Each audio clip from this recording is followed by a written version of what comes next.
महाराष्ट्र शासनाच्या जलसंपदा विभागामार्फत 15 ते 30 एप्रिल दरम्यान पुण्यश्लोक अहिल्यादेवी होळकर जलव्यवस्थापन कृती पंधरवडा 2026 साजरा करण्यात येत आहे। या अंतर्गत नाशिक येथे उद्घाटन समारंभ उत्साहात पार पडला। या कार्यक्रमाचे उद्घाटन इंजिनियर प्रकाश मिसाळ, मुख्य अभियंता उत्तर महाराष्ट्र प्रदेश नाशिक यांच्या शुभ हस्ते झाले।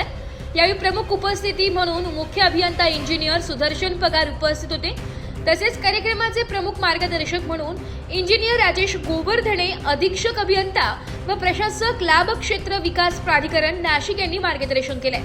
अहिल्यादेवी होळकर यांच्या जन्म त्रिशताब्दी वर्षानिमित्त 25 ते 29 एप्रिल दरम्यान गोदावरी ते नर्मदा जलदिंडी आयोजित करण्यात येणार असून या पंधरवड्यात अधिकारी प्रशिक्षण, जल पुनर्भरण, शेतकरी संवाद, भूसंपादन अडचणींचे निराकरण, कालवा संयुक्त पाहणी आणि नदी प्रदूषण नियंत्रण यांसारखे विविध उपक्रम राबविले जाणार आहेत। या उपक्रमातून जल व्यवस्थापनाबाबत जनजागृती करून शाश्वत पाणी वापराचा संदेश देण्यात येत आहे।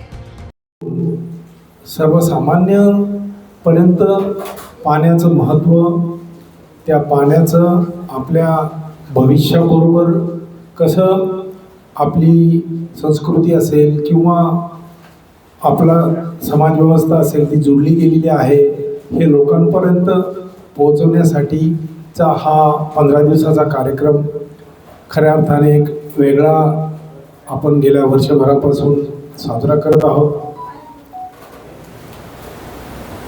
साहेबांनी सांगितल्याप्रमाणे येत्या 10 दिवसामध्ये ते काय काय करणार आहेत त्याची जंत्री त्यांनी आपल्या सर्वांसमोर मांडली। मला आपणा सर्वांना त्या नियोजनाप्रमाणे आपण ते पार पाडालच अशी मी या पंधरवड्याच्या उद्घाटन सोहळ्यासाठी उपस्थित आपले मार्गदर्शक मुख्य अभियंता माननीय मिसाळ साहेब, त्यानंतर माझे सहकारी भागवत साहेब, निलेश पाटील साहेब, त्याच्यानंतर सर्व इंजिनियर आणि क्षेत्रीय कार्यालयीन कर्मचारी सगळ्यांचं इथे मी स्वागत करतो। त्यानंतर आपले शिंदे साहेब, त्यांचं नाव राहून गेलं, त्यांचंही मी स्वागत करतो। मित्र, आपलं जे जलव्यवस्थापन कृती पंधरवडा याच्याबद्दल सर्व जे काही आपण नियोजन केले ते ऑलरेडी भागवत साहेबांनी सांगितलं आहे। मी काही त्याबद्दल द्विरुक्ती करणार नाही, पण याच्यामध्ये फक्त आपल्या प्रदेश कार्यालयाअंतर्गत आपण एक स्लोगन फायनल केलेलं आहे, माझी सिंचन प्रणाली माझी जबाबदारी।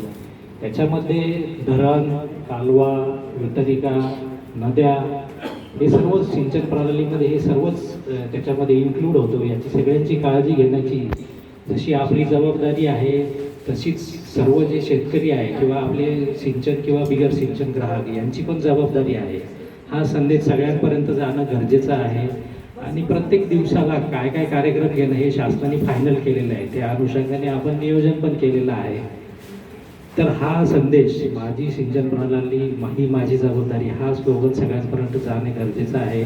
त्याच्यामध्ये आपली जी काही सिंचन प्रणाली आहे त्याची साफसफाई करणे, नद्याची साफसफाई करणे, त्याच्यानंतर अतिक्रमण विरुद्ध जे काही झालेले आहे ते आयडेंटिफाय करून काही ठिकाणी खूपच क्रिटिकल असेल ते अतिक्रमण करणं ही पण कारवाई ह्याच पंधरवड्यात आपल्याला करायची आहे। त्या दृष्टीने सर्वांनी नियोजन करायचं आहे। याच्यामध्ये एक दिवस हे कर्मचाऱ्यांना प्रशिक्षण हा पण आहे। त्याच्यामध्ये उद्या आपण डॅम ब्रेक ॲनालिसिस या संदर्भात एक ठेवलेलं आहे, ते नाशिक पाटबंधारे विभागाला सांगितलेलं। रिपोर्ट नाशिक लोकशाही न्यूज नाशिक।